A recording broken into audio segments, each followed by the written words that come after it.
I want to make sure that we get some free speech out here. There's just a couple things that I'll say that some people will not want me to say. The first, I'd like to say this to the Prophet Muhammad and all the people who support Sharia law. Take the Sharia law and get it out of our country because it is not constitutional. Amen!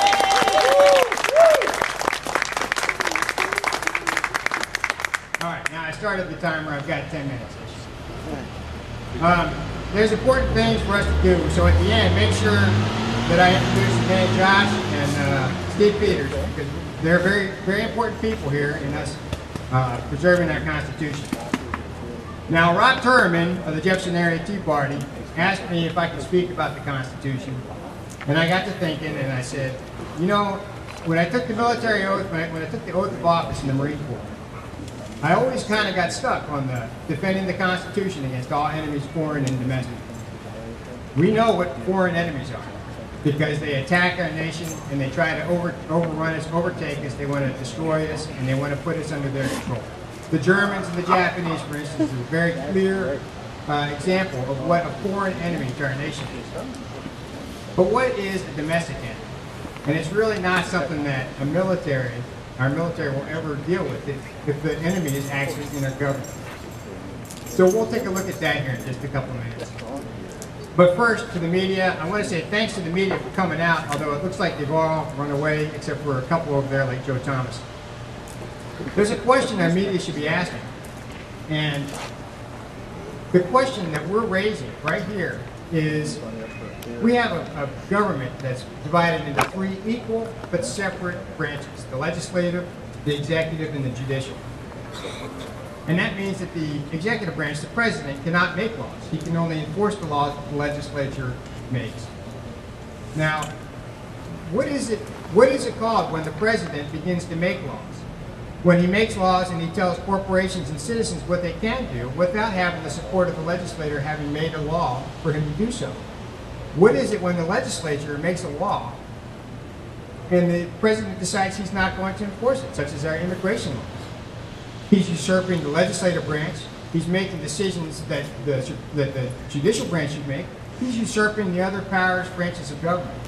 So the question to the media is really, has President Obama already overtaken our government? Has he already overstepped the Constitution and taken over our government? Yes. Yes. Yeah. Absolutely. Okay. Well, that's certainly something that we need to be bringing up, and so does our media. That's the question, folks. All right. So when we take the oath of office, it goes something like this. I, Michael Basile, do solemnly swear to support and defend the Constitution of the United States against all enemies, foreign and domestic. That I bear true faith and allegiance to the same. That I take this obligation freely, without mental reservation or purpose of evasion, and that I will well and faithfully discharge the duties of the office on which I am about to enter, so help me God. Now, I took that oath several times throughout my Marine Corps career. And I believe in our Constitution. That's the form of government that we chose, and that's the form of government that we choose to keep. I believe in it. I have allegiance to it. And there's no other constitution that's better than our Constitution. So to take the oath of office, you have to be of the right mind. You have to believe that our Constitution is the best Constitution. You can't think the South African Constitution is better than ours. Because how can you support ours if you give support to another country's Constitution? It just can't be done. And yet some of our judiciary do that.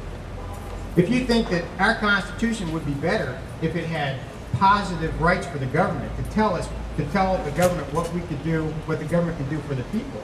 If you think that would be better than our negative and limited rights, what our government can do, then you cannot take the oath of office in good conscience. In fact, to do so causes confusion, chaos. It's obviously a break of the oath of office. And yet that's our president, because he doesn't believe that our Constitution is what he wants it to be. It's not good enough for him. So how can he ever protect the Constitution, preserve the Constitution as it was passed down to us? Can't be done. So you have to be in the right frame of mind. Now, what is an enemy? This is the next question. An enemy is one who is antagonistic towards another. An enemy wants to overthrow another. And I just asked the question, has our president already overthrown our government and our constitutional form of governance? He's on the way. Has an enemy wants to injure us.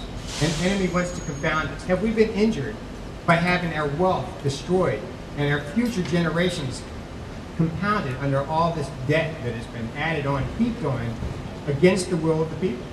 How can we ever come out from that? We all question that. Is that an injury to us? I think definitely it is. The retirement accounts that have just been wasted away, those are injuries, folks. And the last part, confounding. What is it to confound your enemy? To confound someone. That's to confuse, to add perplexity. Things just don't make sense. So when the president tells us that, oh, my budget will decrease the deficit by $4 trillion in 10 years, is that really what happens? No way. He adds trillions of dollars to our deficit, and yet he confounds us when he tells us such lies. So, in all actuality, the next controversial thing that I'm going to say, that a lot of people don't want me to say, is that the president in the Oval Office is the #1 enemy to our Constitution and to our nation. That's what I believe. Amen. Here, here. Now, what can be done about it? Who is the final protector of our Constitution? Is it the president? No. Is it the legislators? No. Is it the judicial branch? No. It's us. It's us here today. It's our neighbors. It's our community. It's the people we talk to. It's the other citizens in our state and all across this nation. We are the ones who will preserve the Constitution, and we are the ones that will protect it and pass it on to our kids, our grandkids, and future generations. And we're going to do that because we've got 7 weeks now to the election. And it's going to be a lot of work. And if you're not tired, if you're not taking time off from work, if you're not doing things that you haven't done in the past, we need to do them all now. There's 2 people here. Josh Huffman, go ahead and step out here, Josh, so everybody can see you. And Steve Peters. Josh is from We Are Virginia, and Steve is from the Albemarle GOP. We need to have these people's telephone numbers in our pockets, because what they can do is when we talk to people and we say, we have an important election coming up in November, who are you going to vote for? And they tell you, I don't like either of the candidates. Neither one of them have anything to offer. We want to get that person's name and that person's number, and we want to give it to one of these 2 people or the people that they tell us to give it to. Because in so doing, we're going to start following up with these people, and we're going to help them decide that they most likely want to vote for Mitt Romney. And the only reason I'm saying Mitt Romney is because he's the only one who's going to be able to defeat Obama in the election. And we have to support Mitt Romney. Mitt Romney, I think, is probably a great guy, but it's not for him. It's for us. It's for our kids. It's for our families. It's for the future. And it's what God has us to do when he asks us to love our neighbors as ourselves. So that's what I have to say. Josh, go to Josh, get his name and number. Go to Steve Peters, get his name and number. And make sure you have him as you walk around. Thank you very much. Now, everybody wants to wait for the end for the dollar trivia question. Okay, this is a very simple, easy one. Where in the Constitution can you find the phrase separation of church and state? Nowhere. Wow, I guess we have to give out $1 to everybody. Okay. All right, now I'm going to add something to it because I don't know who was first, and I don't know if we can keep rewarding this. You have to raise your hand. All right, so the second part of the question then is, where does it come from? A letter from Thomas Jefferson. All right, the man wins, folks. The man wins. Good. And sir, what is your name anyway? That's Bob. Bob's doing a great job.